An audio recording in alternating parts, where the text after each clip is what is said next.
जय श्री राधे राधे राधे। मैं अमित और आप हैं अमित एजुकेशन सेंटर 21 के साथ। तो आप सभी को आज के वीडियो में हम आपको बताएंगे कि एग्जाम में जो प्रश्न आते हैं वह प्रश्न हिंदी में रहते हैं और आपको जवाब भी हिंदी में देने होते हैं, देना होता है, ठीक है ना। आपको जवाब भी हिंदी में ही देना होता है। तो वैसे ही कर्णस्य दान वीरता से हम प्रश्न लेकर आए हैं आपके लिए। आप लोग गौर से सारे प्रश्न को सुनेंगे। अगर सुन लेते हैं तो आपको पूरा समझ में आ जाएगा और आप उसे लिख ही नहीं देंगे एग्जाम में, बल्कि आपको हमेशा के लिए याद भी हो जाए। तो हम अपने चैनल पर इसे चैप्टर को संस्कृत चैप्टर बुक जो है, इस कहानी का हिंदी में अर्थ क्या होता है उसको मैंने डिटेल से बता दिया है। अब आप लोगों को सिर्फ समझना है कि क्वेश्चन क्या कह रहा है, जवाब हम क्या देंगे। तो चलिए शुरू करते हैं दोस्तों। सबसे पहले इस चैप्टर का नाम है कर्णस्य दान वीरता, यानी चैप्टर 12 है, क्लास 10, और यह संस्कृत है। क्या दोस्तों है? संस्कृत आपके बुक है जिसका नाम है प्यूसम। क्या नाम है? प्यूसम। उसी बुक से है ना 12 पार्ट का यह पुस्तक है, 12 चैप्टर का यह नाटक है जिसको इस पे पढ़ाया गया। और हम इसे आपको बता दिए हैं हिंदी में भी, इसका ऑब्जेक्टिव भी करा दिए हैं, इसका वन लाइनर नोट्स भी करा दिए हैं। वन लाइनर नोट्स का मतलब ये होता है कि अगर आप उसे देख लेंगे तो आपको पूरी कथा कहानी संक्षेप में समझ में आ जाएगा। संक्षेप का है, इसका मतलब ये है कि कहानी का मूल है ना बात क्या है, ये बात आपको समझ में आ जाएगा। तो चलिए शुरू करते हैं। अगर आप इस प्रश्न को जान रहे हैं तो लिख करके हमारे कमेंट में कमेंट करें, कमेंट बॉक्स में डालें और हम उसको देखेंगे, ठीक है ना। चलिए दोस्तों, पहला क्वेश्चन है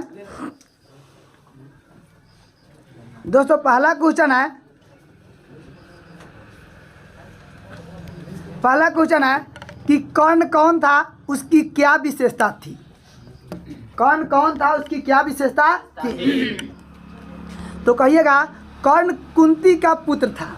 बात गलत की सही? कर्ण कुंती का पुत्र था, कर्ण कुंती का पुत्र था। परंतु महाभारत के युद्ध में उसने कौरव के पक्ष, दोस्तों यहाँ पे पक्ष होगा, पक्ष लड़ाई की। कौरव के पक्ष क्या की? लड़ाई। कौन लड़ाई की? कर्ण। उसके शरीर में बोलेंगे, उसके शरीर में जन्मजात कवच और कुंडल था। जब तक कवच कुंडल उसके शरीर में से अलग नहीं होता तब तक कर्ण की मृत्यु असंभव थी। यह वह महादानी था। वह क्या था? कर्ण कौन था? कर्ण है ना कुंती का पुत्र था। महाभारत के युद्ध में उसने कौरव पक्ष से लड़ाई किया था। उसके शरीर में जन्मजात कवच कुंडल था। जब तक कवच कुंडल उसके शरीर से अलग नहीं होता तब तक कोई असुर या देवता उसको भेद नहीं सकता है ना। वह एक महादानी कथी था, मतलब व्यक्ति था। महादानी का मतलब दान करने में आगा, दान करने में आगा। अगला देखते हैं दोस्तों, 2 नंबर क्वेश्चन। और इस प्रश्न से, इस आज के वीडियो से आपके एग्जाम में जरूर प्रश्न रहेंगे, क्वेश्चन सुनेंगे। दानवीर कर्ण इंद्र को दान में क्या दिया? 3 वाक्य में उत्तर दे। ये रहेगा, चाहे लिखा रहेगा अथवा कर्णस्य दान वीरता पाठ के आधार पर दान की महत्ता को बताइए, यानी दान का क्या महत्व होता है इसको बताइए। क्वेश्चन क्या रहेगा? पहला कि दानवीर कर्ण इंद्र को दान में क्या दिया, 3 वाक्य में उत्तर दें। चाहे अथवा लिख के लिखा रहेगा कर्णस्य दानवीर पाठ के आधार पर दान की महत्ता बताइए। दान क्या होता है इसके बारे में बताना है। बात समझ में नहीं है? आगे ना, तो जवाब लिखेंगे दोस्तों यहाँ पे कि दानवीर कर्ण ने इंद्र को अपना कवच और कुंडल दान में दिया। क्या दिया? यही ना दिया। कर्ण जो था इंद्र को दान में क्या दिया? कवच और कुंडल दान में दिया। ठीक है ना। आगे देखते हैं। कर्ण को ज्ञात था कि यह कवच कुंडल उसके प्राण रक्षक है। मतलब कर्ण को इतना पता था कि मेरे पास जो क्या नाम कवच और कुंडल है मेरा प्राण रक्षक। प्राण रक्षक का मतलब ये होता है कि हमारे जान की रक्षा करने वाला है। लेकिन दानी स्वभाव होने के कारण उसने इंद्र रूपी याचक को खाली लौटने नहीं दिया, उसे कवच और कुंडल दे दिया। लिखा जाएगा ना, सीधे लिखिएगा कि दानवीर कर्ण ने इंद्र भगवान को कवच और कुंडल दे दिया। कर्ण को पता था या ज्ञात था कि उसका कवच कुंडल प्राण रक्षक है, प्राण रक्षक है।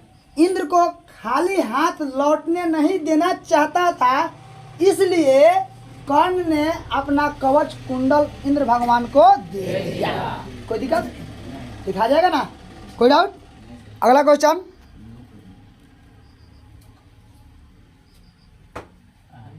हाँ, कह रहा है दानवीरता पाठ के आधार पर इंद्र की चरित्र विशेषताओं को लिखे।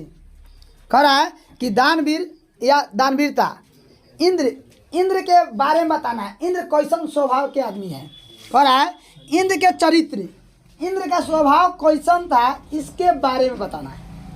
बात समझ में आया? आपको पता होगा कि इंद्र कैसन स्वभाव के थे, यानी इसका जवाब आप लिख सकते हैं। जो सुने होंगे लिख सकते हैं, लेकिन इसमें क्या लिखा है उसको देख लेते हैं। कहेंगे इंद्र स्वर्ग का राजा था, किंतु वह सदैव चकित रहता था है कि कहीं उसका पद कोई छीन न ले। ऐसा टाइप का वो आदमी था कि नहीं था? मतलब इंद्र जो था स्वर्ग का राजा था, और वह हमेशा इसलिए चकित रहता था कि उसका पद कोई छीन नहीं ले। वह स्वार्थी और छली था। स्वार्थी मतलब सब अपने, दूसरा ला कुछ होना। स्वार्थी और छली। छली का मतलब छल कपट। छली का मतलब उसने महाभारत में अर्जुन को विजय दिलाने के लिए ब्राह्मण का भेष बनाकर छल से कर्ण का कवच कुंडल दान में ले लिया, ताकि कर्ण जो है अर्जुन से हार जाए। इसको आप ऐसे लिखेंगे, इंद्र स्वर्ग का राजा था, है ना। वह हमेशा चकित रहता था कि उसका पद कोई छीन नहीं ले। इंद्र स्वार्थी और छलिया था। वह इंद्र को जिताने के लिए इंद्र अर्जुन को जिताने के लिए कर्ण से कवच और कुंडल छल कपट करके ले लिया, क्योंकि वह जानता था कि अगर हम कर्ण से कवच और कुंडल ले लेंगे तो कर्ण अर्जुन से हार जाएगा। ओके, लिखा जाएगा ना? बात समझ में आया? लिखा जाएगा। मतलब क्वेश्चन कर रहा है दानवीरता पाठ के आधार पर इंद्र की विशेषता बताइए। तो वैसे इंद्र की विशेषता तो बहुत कुछ हो सकता है, लेकिन कह रहा है कि पाठ में कैसन बात पढ़ावल गेल बा एकरा बारे में बताना है। कोई दिक्कत? चरित्र के मतलब समझेगा ना। आ कहीं अगर इस पर ही दे दे कि दानवीरता पाठ के आधार पर कर्ण के चरित्र का विशेषताओं का उल्लेख करें, तो इसको लिख सकते हैं ना। एग्जाम में कभी क्वेश्चन घुमा सकता है। गलत सही लिखा जाएगा ना। तो अगर वो कह देगा इस क्वेश्चन की जगह पे, इंद्र के जगह पे अगर कह दे कर्ण के चरित्र का विशेषताओं का उल्लेख करें, तो सीधा कहिएगा कि कर्ण जो था एक महादानी था, कुंती का पुत्र था, और उसे जन्म से ही उसके शरीर में, है ना, सुरक्षा के रूप में कवच और कुंडल था, जिसको कोई भेद नहीं सकता। उसके दरवाजे से कोई भी व्यक्ति आता था, कोई भी भिखारी आता था, कोई भी ब्राह्मण आता था, पंडित आता था, तो खाली हाथ लौट कर नहीं जाता था। खाली हाथ लौट कर नहीं जाता। इसलिए कर्ण को महादानी कहा गया। लिखा सकता है कि नहीं लिखा सकता है? किसी को डाउट? कोई प्रॉब्लम है? आ रहा समझ में ना? चलिए अगले क्वेश्चन की ओर चलते हैं दोस्तों। अगला क्वेश्चन, भास के नाटकों की क्या विशेषता है? अभी भास क्या है? यानी एक कर्णस्य दान वीरता है ना के रचयिता भास जी हैं। तो भास के नाटक, ये नाटक है। आपसे कभी पूछ भी सकता है कि कर्णस्य दान वीरता क्या है। ऑप्शन में रहेगा निबंध, कहानी, नाटक, इनमें सभी। तो कैसे कहेंगे? नाटक। तो कह रहा है कि भास के द्वारा जो नाटक लिखा गया है, इस नाटक की विशेषता क्या है। तो चलिए, आपको पता है ले है कि इसकी विशेषता क्या है ना। तो इसमें लिखेंगे भास के 13 नाटक हैं। कितने नाटक हैं? 13, जिनमें कर्णभार नाटक सबसे सरल और अभिनय योग्य है। सरल के मतलब सबसे आसान, अभिनय योग्य मतलब होता है, अभिनय योग्य का मतलब होता है कि उसका जो पात्र होता है, रोल करने के लिए आसान है। मतलब कर्ण और शक्र का रोल कोई भी अदा कर लेता है। रोल का मतलब ये होता है, आपने फिल्म देखा होगा खेसारी लाल का या पवन सिंह या दिनेश लाल यादव निरहुआ का। किसी फिल्म में आप लड़का आप देखते हैं कि दिनेश लाल यादव निरहुआ वो निरहुए है, लेकिन उस फिल्म में निरहुआ को निरहुआ नाम धर के नहीं बुलाया जाता है। उसको कहा जाता है पगला इधर आओ, मंगरू इधर आओ। यानी दिनेश लाल यादव जो हैं उस फिल्म में दिनेश लाल यादव नहीं है, वो मंगरू के नाम से विख्यात है। तो मंगरू का रोल अदा कौन किए? दिनेश लाल यादव। तो उसी प्रकार इस फिल्म में, इस नाटक में अगर कोई नाटक करना चाहता है तो कर्ण का रोल कोई भी अदा कर सकता है, सबसे आसान है। कोई दिक्कत है ना है। आराम से वो जैकेट वैकेट पहन लेगा, खूब नहीं है, उसका कवच कुंडल होगा, कान में कनवाली लगा लेगा, तो आराम से कर्ण बन गया कि नहीं बन गया? अब शक्र बनने के लिए क्या करेगा? वो जाएगा पंडित जी लगाएगा, सब 3 फट्ठा टिक्का करेगा, ऐसे बाका तो टिक्की बढ़ा लेगा, है ना, धोती पहन लेगा, कमंडल ले लेगा, जय शिव हर हर महादेव, माई घर में निकली बाहर, देखी द्वार पर कोई आयल बा, आपके धन संपत्ति का बढ़ंती हो, द्वार पर कोई आयल बा, बाहर निकली देखी। यानी ऐसे करके आप है ना इसका रोल अदा कर सकते हैं। तो इसमें ये बात कहा गया कि भास के 13 नाटक हैं, जिनमें कर्णभार नाटक सबसे सरल और अभिनय योग्य है। अभिनय योग्य का मतलब होता है कि इसके रोल को कर्ण के रोल को कोई भी अदा कर सकता है, कोई दिक्कत है ना। इनके नाटक की विशेषता यह है कि साधारण जनता भी अभिनय कर सकता है। इस नाटक की यही विशेषता है कि कोई भी साधारण व्यक्ति इसका अभिनय कर सकता है। इनके नाटक की कथाएं विशेष रूप से महाभारत में ली जाती है। यानी भास का जो नाटक है ना, अधिकांशतः महाभारत में लिया जाता है। कोई दिक्कत? पूछेगा कि भास की नाटक की क्या विशेषता है, तो भास की नाटक की यही विशेषता है कि इनके नाटक को एक साधारण जनता भी अभिनय कर सकता है। कोई दिक्कत?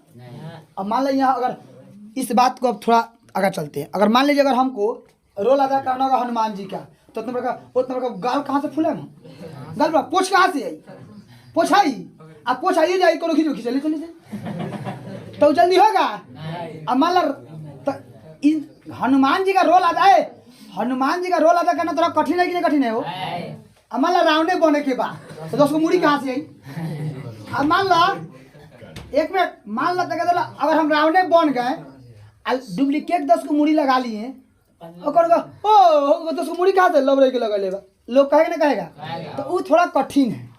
लेकिन ये नाटक जो है कर्ण वाला ये आसान है। कोई इंद्र बन सकता है, कहा कोई शक्र बन सकता, कोई ब्राह्मण पंडित बन सकता है। अब कोई ना कह देगा कि रोगो द्वारी कोई आलो तनी बाहर निकली कुछ दी हमरा के, कोई नहीं कह सकता है। आ जैकेट पहन लो, ओकरे कहा कवच कुंडल निकाल के दे दो, तो आसान है कि नहीं है? तो सीधा कहेंगे भास के जो नाटक है वह साधारण व्यक्ति भी इसका अभिनय कर सकता है। तो लिखेंगे भास के नाटक क्या विशेषता है, तो उसको इसमें लिखेंगे ऐसे, है ना, ऐसे लिखेंगे आप लोग कि भास के 13 नाटक है, जिनमें कर्णभार नाटक सबसे सरल और अभिनय योग्य है। इनके नाटक की विशेषता यह है कि साधारण जनता भी इनके अभिनय कर सकता है। इनके नाटक की कथा विशेष रूप से महाभारत में ली जाती है। कोई दिक्कत? चलिए, हाँ यही पाठ है, कर्णवार यही है, हाँ इसी को कहा जाता है। अब दोस्तों अगला क्वेश्चन की ओर ध्यान देंगे। आपको इतना समझ में आया कि नहीं आया? 4 नंबर तो प्रश्न समझ में आ गया ना? लिख लीजिएगा ना? आगे नहीं लिखाएगा? चलिए बहुत अच्छा। जब आप लोग कहते हैं लिख लेंगे तो बहुत हम खुश हो जाते हैं। चलिए बहुत अच्छा। सब कोई को राधे राधे ध्यान देंगे। 1 minute. 5 number question, Radhe Radhe. कर्णस्य दान वीरता पाठ के आधार पर दान की महिमा का वर्णन करें। कर्णस्य दान वीरता पाठ के आधार पर दान की विशेषता का वर्णन करें। यानी कर्ण में किस प्रकार का दान का वर्णन किया गया है इसके बारे में बताना है। कोई दिक्कत? तो लिखेंगे, कर्ण जब कवच और कुंडल इंद्र को देने लगते हैं तब शैल उन्हें रोकते हैं। इस पर कर्ण दान की महिमा बतलाते हुए कहते हैं कि समय के परिवर्तन से शिक्षा नष्ट हो जाती है। समय का अगर परिवर्तन होगा तो शिक्षा क्या हो जाएगा? नष्ट हो जाएगा। बड़े बड़े वृक्ष उखड़ जाते हैं, जलाशय सूख जाते हैं, परंतु दिया गया दान सदैव स्थिर रहता है। मतलब इसमें दान के बारे में ये बताया गया है, दान के बारे में ये बताया गया है कि समय अगर बदलेगा तो शिक्षा नष्ट हो सकता है, बड़ा बड़ा वृक्ष उखड़ सकता है, जलाशय सूख सकते हैं, लेकिन दिया गया दान कभी नष्ट नहीं हो सकता है। अर्थात दान कदापि नष्ट नहीं हो सकता। लिखा जाएगा ना? अगले क्वेश्चन की ओर चलते हैं, ध्यान देंगे। अगला क्वेश्चन, कर्णस्य दान वीरता पाठ कहाँ से लिया गया है? आपको पता है? कर्णस्य दान वीरता पाठ कहाँ से लिया गया? इसके विषय में लिखे, इसके विषय में तो लिखेंगे, कर्णस्य दान वीरता पाठ भास रचित कर्णभार के नामक रूप से उद्धृत। उद्धृत का मतलब होता है, उज्जवल कुमार राधे राधे देखिएंगे। उद्धृत का मतलब क्या होता है? उद्धृत का मतलब यानी यह कहाँ से लिया गया है, ध्यान देंगे। तो इसमें लिखेंगे कि कर्णस्य दान वीरता पाठ भास रचित नामक से लिया गया है। भास के द्वारा गया नाम, कथा से लिया गया, नाटक से लिया गया। इस रूपक कथा कथनाक महाभारत से लिया गया। यह जो कथा है कहाँ से लिया गया है? महाभारत से लिया गया है। महाभारत युद्ध में कुंती पुत्र कर्ण कौरव पक्ष से युद्ध करता है। महाभारत के युद्ध में कर्ण किस पक्ष से युद्ध करता है? कर्ण के शरीर में क्या स्थित है? कवच और जो उसकी रक्षा करता है। यानी कवच कुंडल किसकी रक्षा करता है? कर्ण की। इसीलिए इंद्र छल पूर्वक कर्ण से कवच कुंडल मांगकर और अपने पांडवों की सहायता करता है। यानी इंद्र जाता है और कर्ण से कवच कुंडल ले करके चला आता है और वह जा करके पांडवों की सहायता करता है। ओके, लिखा जाएगा ना? कर्ण से दान पाठ कहाँ से लिया गया? लिखा गया ना? अगला क्वेश्चन के चलते हैं। समझ में आ रहा है ना सबको? दोस्तों इस प्रश्न का जवाब आप लोग देंगे। बहुत मजेदार है, शानदार है ना, और लाजवाब है। ठीक है ना?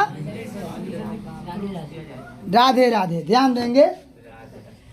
कर्ण के प्रणाम करने पर इंद्र ने दीर्घायु होने का आशीर्वाद क्यों नहीं दिया? ध्यान देंगे। कर्ण के प्रणाम करने पर इंद्र भगवान ने दीर्घायु भव क्यों नहीं कहा? तो आपको पता है कि इंद्र इसलिए दीर्घायु भव नहीं कहा क्योंकि वह सोच रहा था कि अगर इस कर्ण को हम दीर्घायु भव कह देंगे तो यह युद्ध में नहीं मारा जाएगा, युद्ध में नहीं मारा जाएगा। इसीलिए उन्होंने दीर्घायु भव नहीं कहा। तो इसको लिखेंगे, इंद्र जानते ये कौन टाइप कर दी गड़बड़? आलोक का है गड़बड़ करता है, ध्यान देंगे। इंद्र जानता था कि कर्ण को युद्ध में मारना असंभवी है। गलत सही? यानी इंद्र जानता था कि कर्ण को युद्ध में नहीं मार सकते हैं, यह बात असंभव है। यह बात कर्ण को यदि दीर्घायु होने का आशीर्वाद दे देते हैं तो कर्ण की मृत्यु युद्ध में संभव नहीं। यानी इंद्र ने सोचा अगर कर्ण को हम दीर्घायु होने का आशीर्वाद दे देंगे तो कर्ण युद्ध में नहीं मारा, वह दीर्घायु हो जाता है। वो क्या हो जाएगा? दीर्घ आयु का मतलब होता है दोस्तों, दीर्घ मतलब लंबा, आयु मतलब आयु, यानी आयु में बड़ा, आयु में। राधे राधे। कुछ नहीं बोलने पर कर्ण उसे मूर्ख समझता। मतलब अगर इंद्र भगवान अगर कुछ आशीर्वाद नहीं देते तो कर्ण उसको मूर्ख समझता। क्या समझता? इसलिए इंद्र ने कहा, है ना, इंद्र ने कहा कि सूर्य, चंद्रमा, हिमालय और समुद्र की तरह, है ना, यशस्वी होने का आशीर्वाद उन्होंने दिया। यानी तू हमेशा तुम्हारा यश कायम रहे। यानी इसको हम ऐसे समझ लेंगे, इंद्र जानता था कि कर्ण को युद्ध में मारना असंभव है, इसलिए वह दीर्घायु होने का आशीर्वाद नहीं दिया। अगर वह इंद्र कुछ नहीं आशीर्वाद के रूप में देता तो कर्ण उसे मूर्ख समझता। इसलिए इंद्र ने बता दिया, आशीर्वाद के रूप में कहा कि तुम्हारा चंद्रमा, सूर्य, चंद्रमा, पृथ्वी, सागर की तरह यश कायम रहे। यही आशीर्वाद के रूप में लिखा जाएगा ना? कोई डाउट, कोई problem? No problem. Radhe Radhe.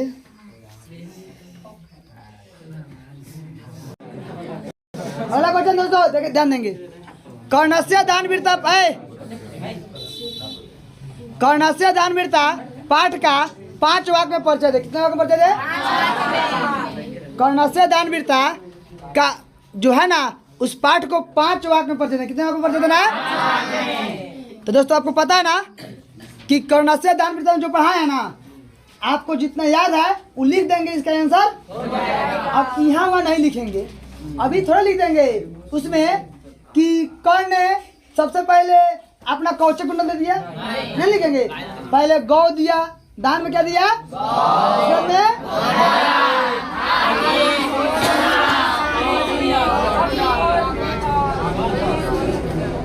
ध्यान देंगे, लिखा जाएगा ना। अब इससे देख क्या लिखेंगे? यह पाठ, लड़का, यह पाठ संस्कृत के प्रथम नाटककार भास के द्वारा रचित कर्ण भाग नामक एकांकी के रूप में संकलित किया गया। आप सीधा ऐसे लिखिएगा कि यह पाठ जो है संस्कृत के, है ना, संस्कृत के प्रथम नाटककार भास के द्वारा लिखा गया है। इसमें महाभारत की प्रसिद्ध पात्र नाटक दानवीरता दिखाई गई है। इसमें महाभारत की दानवीरता के बारे में दिखाया गया। इंद्र कर्ण से छल पूर्वक उनके रक्षक और कवच कुंडल को मांग लेते हैं और कर्ण उन्हें दे देते हैं। कर्ण बिहार के अंग गण्य यानी मुंगेर और जिला अंगराज, क्या हो गया? अंगराज का शासक था। कहाँ का शासक था? अंगराज। और यह अंगराज बिहार में पड़ता है, बिहार के मुंगेर और भागलपुर जिला में। इसमें संदेश है कि, है ना, दान करते हुए मांगने वाले की पृष्ठभूमि जान लेनी चाहिए, अन्यथा परोपकार विनाशक भी हो जाता है। मतलब इसमें बताया गया है कि अगर कोई दान करता है, कोई चीज दान करता है तो मांगने वाले की पृष्ठभूमि जान लीजिए कि वह क्यों मांग रहा है, कारण क्या है, उसके बारे में जान लीजिए, तभी आप दान दीजिए, ना तो वह दान आपके लिए विनाशक बन जाएगा। बात समझते हैं? हाँ, तो आप इसमें लिख सकते हैं ना। इसमें क्वेश्चन ऐसे रहेगा कि कर्णस्य दानवीरता पाठ के आधार पर 5 वाक्य में परिचय दे, लिखा जाएगा, याद होगा। सो लिखेंगे कि इस कर्णस्य दानवीरता को नाटक के द्वारा, सॉरी, भास के द्वारा लिखा गया है। इसमें, है ना, मतलब इंद्र जो है कर्ण से छल पूर्वक कवच और कुंडल मांगता है और कर्ण उसे दे भी देते हैं। साथ में ये भी बताया गया है कि कवच कुंडल कर्ण का क्या था? अंगरक्षक। क्या था? अंगरक्षक था। अगर कोई व्यक्ति, है ना, दान करता है तो मांगने वाले की पृष्ठभूमि जान लेनी चाहिए, है ना, अन्यथा वह दान किया गया वस्तु विनाशक हो सकता है। हो जाएगा ना जी। आपको अगर ये नहीं याद रहेगा तो जो जो नाटक में पढ़ाया गया है उसको लिख देंगे, इसका आंसर हो जाएगा। ये कोई जरूरी नहीं कि किसी को लिखेंगे तो लिखेंगे।